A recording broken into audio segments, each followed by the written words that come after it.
بسم الله الرحمن الرحيم داوديال كسو دواده barnaamijkii aynu ugu talagalnay bisha barakeysan ee Ramadan barnaamijkan waxaynu kaga warrami doonaa insha Allah taala ahadiista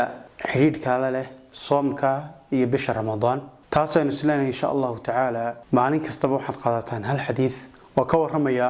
wax kamid ah ahkaamta soomka ama fadaaisha leedahay bisha Ramadan taasoo aynu insha Allah Ilaahay ka rajeeyno inuu ka yeelo mid isaga gaar u ah sameynta aynu sameynayno amalkaasi inaguna asturo sidoo inoogu fududeeyay bilowgiisana Ilaahay subhanahu wa ta'ala inuu kalmeeyo in uu si qurux badan inuu soo gabagabeeyo hadii Allah awoodile ogolaado daqiiqadan isleeyahay 3 daqiiqo ilaa 5 daqiiqo ay ugu badan tahay hadaan ka yaraan baynu ku qaadan doonaa maalin kastaba hal xadiis marka qaar waxa laga yaabaa xadiista oo kooban darteed inay 2 daqiiqo 3 daqiiqo ay noqoto marka waxaan ka rajeynayaa inaynu wada socono waa inuu hadii ay adu aragtaan inuu inaafacayo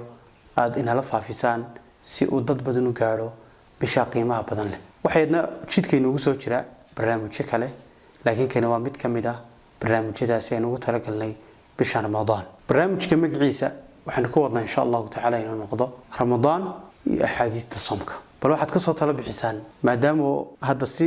rasmi ah inaan TV uga sii deynay waxaan ka sii deyn doonaa page-ka